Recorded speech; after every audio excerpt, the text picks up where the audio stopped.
Class, how we doing? This is Mr. Urso here. I wanted to film a quick video for you to give you some basic strategies for success in our online class. I realize that this is most likely the first time that many of you have taken an online class, and it might be a little bit overwhelming at the outset, and all different sorts of assignments and different ways we submit them and so on and so forth. So I wanted to make sure that we went through this a little bit and helped you out in terms of planning your time and helping you understand my expectations for this class as well. All right, so let's jump right in, and we're going to start off with Google Classroom. Now, Google Classroom is going to be where you are going to post your responses to class discussions as well as interactive assignments. And the way that you're going to post these assignments is pretty much identical to the one to the other. First, and I'll show you this in just a moment, we're going to click on the assignment titles to post our comments. In other words, we're not going to write in the space for comments in the assignment stream. And again, I'll show you what that looks like in just a moment.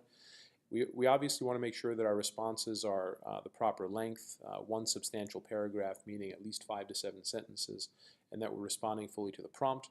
And then finally, each assignment requires you not only to post your own comments, but to insightfully reply to the posts of at least 2 classmates. And notice that that word insightfully is bolded and underlined. So what I mean by that is that when we reply to our classmates, we don't want to say things like, hey, nice post, or, that's a cool idea, have a great day.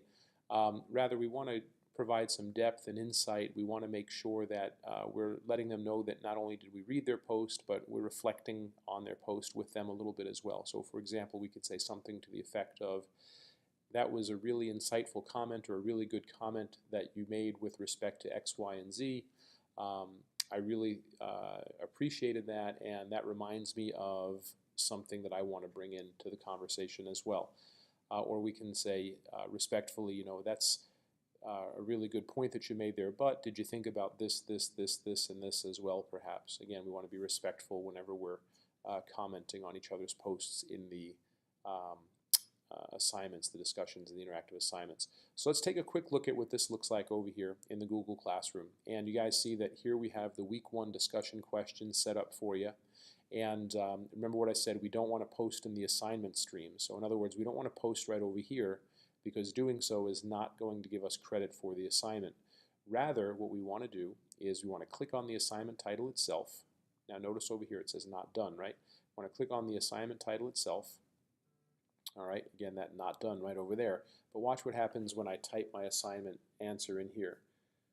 Something that means a lot to me would be, and then whatever I want to say like that. I'll click submit. All right, and now look what it did. It marked my assignment done right there. Okay, now that's part 1 of the assignment. The second part of the assignment is to respond to my classmates' posts. So I have to click there where it says see classmate answers, and what you can see then are the answers from a couple of classmates there already. I'll click reply here. I really appreciate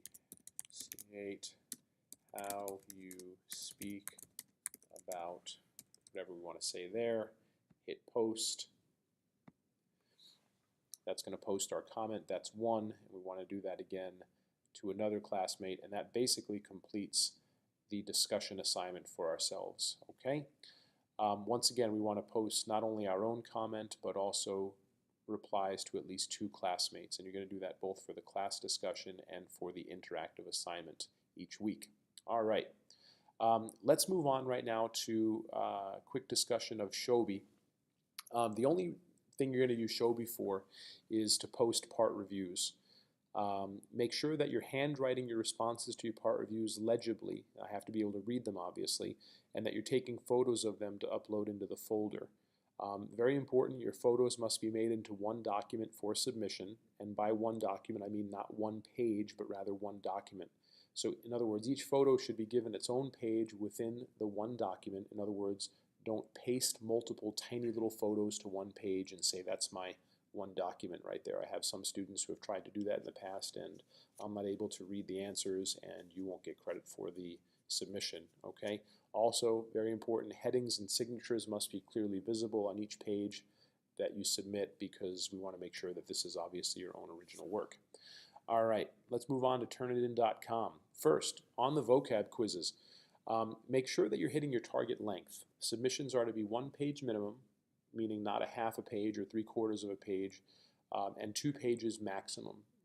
It's not uncommon for students to lose points simply because of the target length not being met.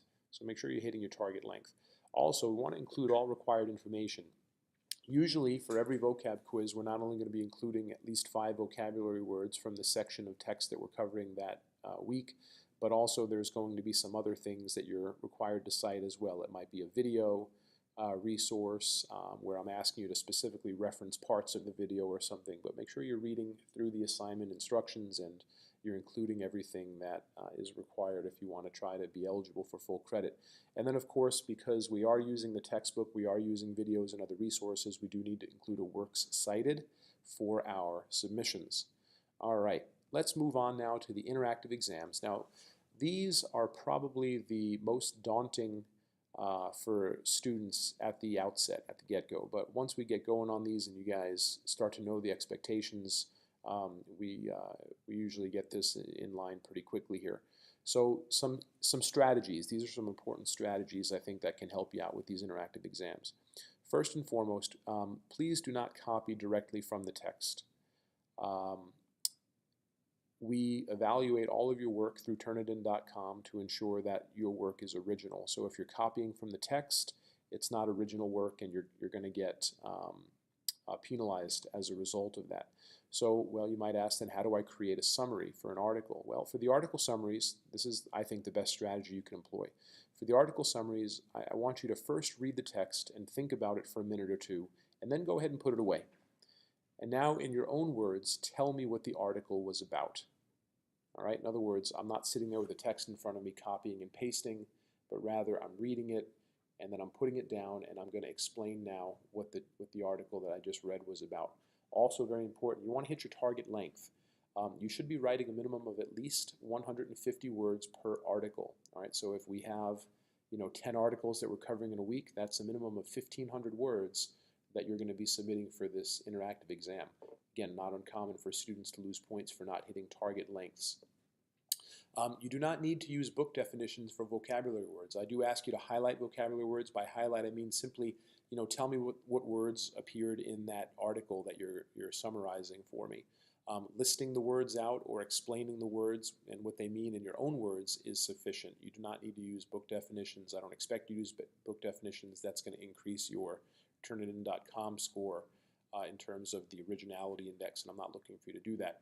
And then lastly, and this is, I think, probably one of the most important aspects to ensure that your work is original as well, make sure that you spend some time with the personal application. This is where you explain to me how an idea from the article can be used to make your life more joyful and more meaningful. We do need to include an insightful personal application. And even more importantly, these applications, they should be somewhat comprehensive, because if you think about it, these are your own original words. This is a great way to ensure an originality index that's going to be within reason. All right, so taking a quick look at these. This is some student work that's been submitted in the past. Again, this is about what I'm looking for in terms of an article. The student did key concepts and bullet points, and then the reflection at the end you can see is a substantial paragraph, all original work. And I believe this returned an originality score of like 1 or 2%, meaning that 99% of this submission was in the student's own words, only 1% was attributable to a text or any other resource. Another sample slide for you can see what this student did over here, talking about not only the articles, 2 major bullet points, but more kind of conversational in nature, and then the personal application there as well. So I think these are 2 great models for you to follow for the interactive exam, and I would encourage you to do so.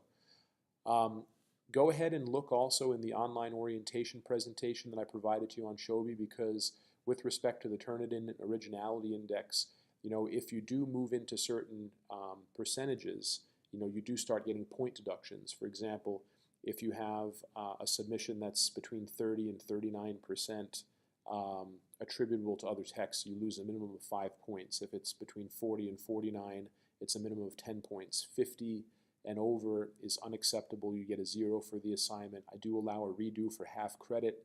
But then if it happens again, you get written up for violating academic integrity, and we don't want that to happen to anybody. So again, these are strategies that you can use to help ensure that your work is original and acceptable and up to the standards for the course. That's about all I have for you right now. Again, please use this information to create the work that you'll be submitting for our class. If you have any questions, please email me at lurso@bishopgorman.org. Please be aware that the BGHS Cloud email address is not an email address that is checked over the summer. And you do need to email me at lurso@bishopgorman.org. Thanks, everyone. Have a great day. Good luck in completing your work this week, and we will talk with you soon. Take care.